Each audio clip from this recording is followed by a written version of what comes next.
Welcome to Penrose Learning, where we make understanding easy. In this video, I will show how to use the Tesla Model S Key Fob only way. Hold the fob near the B-pillar sensor and press the top button to unlock the doors. Always carry a spare fob battery and keep the fob dry to avoid damage.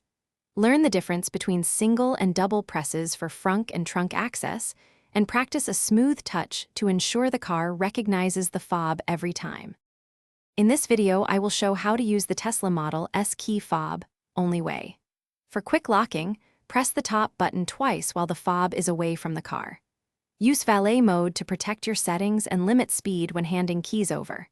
If the fob stops working, switch to your phone key or touch the key to the center console to start the car in emergency mode, and then diagnose battery or pairing issues. In this video, I will show how to use the Tesla Model S Key Fob only way. Replace the CR 2032 battery proactively and avoid leaving the fob exposed to extreme temperatures. Keep contacts clean and handle buttons gently to extend life.